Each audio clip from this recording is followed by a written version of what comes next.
je viens de réceptionner ma Model 3 Highland et à chaud, je vais te donner un peu tout ce qui est positif et tout ce qui est négatif. Alors, on va commencer par le négatif, par finir par le positif. Le négatif qu'on peut généralement entendre, c'est au niveau des clignotants. Alors, je vais te répondre oui et non parce que, en fait, quand tu es en ligne droite et que tu dois appuyer directement sur ton volant, c'est vraiment top parce que ça te permet de rester la main sur ton volant et de pas faire ce geste latéral comme on avait l'habitude de faire. Donc ça, c'est vraiment top. Par contre, effectivement, dans les ronds-points, quand tu vas à gauche, c'est assez compliqué de mettre le clignotant. Faut vraiment regarder le volant et je pense que c'est un pli à prendre peut-être. En tout cas, la vendeuse, pour elle, elle était persuadée que c'est juste un pli à prendre et que ça allait le faire. Bon, on va voir avec du recul. La deuxième chose, moi je suis un fan de Waze.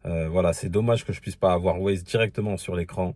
Ça, c'est le petit côté un peu négatif. Dans tous les cas, le système de navigation de Tesla, il est très performant aussi. Et en plus, il indique voilà les recharges, etc., etc. Ça te donne la consommation quand tu vas arriver. Après, la deuxième chose, mais ça, encore une fois, c'est des habitudes qu'on peut avoir dans des anciennes voitures qu'on a pu posséder. C'est que j'ai pas le compteur en face de moi. Il faut regarder un peu à droite. Tout passe par l'écran. Ça, c'est un peu dommage. J'ai oublié une chose. Il y a aussi une chose qui m'énerve énormément sur la Tesla. C'est lorsque je dépasse un petit peu les limitations de vitesse, il y a un bruit que me fait la voiture et donc c'est assez désagréable et tu peux pas l'enlever totalement. C'est à chaque fois que tu roules, tu dois l'enlever, ce qui est assez embêtant. Donc sincèrement, pour moi, là, c'est les seuls inconvénients que je vois directement sur cette voiture-là. Après, au niveau avantage, bon, là, je vais t'en sortir vraiment beaucoup. Bon, mis à part qu'on est en électrique, etc., etc., ça, je vais pas te le refaire. Je trouve, comparé aux anciens modèles, elle est beaucoup mieux finie. Moi, je trouve que ça fait vraiment beaucoup, beaucoup plus classe. J'aime bien les bandeaux LED là qu'ils ont mis. Ça, c'est un petit gadget, mais j'adore ça. Voilà, c'est vraiment un pur gadget, mais j'aime bien. J'aime bien la finition là qu'ils ont mise, comme tu peux le voir ici, la petite finition en tissu qui est super jolie. Les sièges en cuir,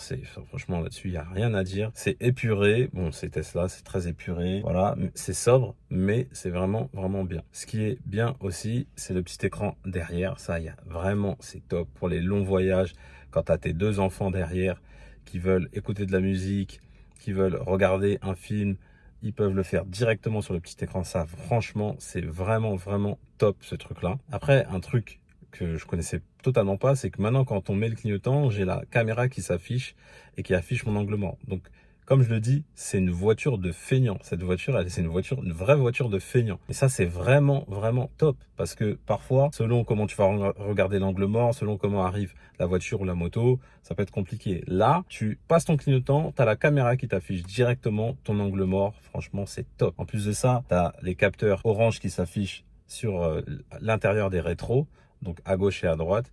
Donc, encore une fois, tu as double sécurité lorsque tu veux changer de voie. Après, autre avantage à cette voiture, pour une petite berline comme ça, le coffre il est immense. Alors encore une fois, moi comme je te dis, je suis pas un spécialiste, je veux pas te parler efficience, consommation, c'est pas ce que je veux. Moi je te parle vraiment confort d'utilisation, je te parle praticité, je te parle vraiment tout ça. Après autre avantage, elle a vraiment beaucoup d'options, hein. Siège chauffant et aéré, enfin j'ai plus le terme mais t'as compris l'idée. Le volant chauffant, les sièges chauffants avant et arrière. Mets-moi dans les commentaires si tu envisages d'acheter une Tesla, dis-moi le modèle en question et si tu as des retours à faire sur le modèle 3, de Highland 2024, selon toi les avantages et les inconvénients de ce véhicule, n'hésite pas à me les partager. N'hésite pas également à t'abonner parce que je vais partager plein de choses sur ma Model 3 que je viens juste d'acquérir. Donc je suis encore totalement débutant sur le sujet, mais justement, je vais me renseigner sur le sujet, je vais tester, et je vais te partager tout mon retour d'expérience d'une personne qui vient de posséder une Tesla à quelqu'un qui possède la Tesla depuis plusieurs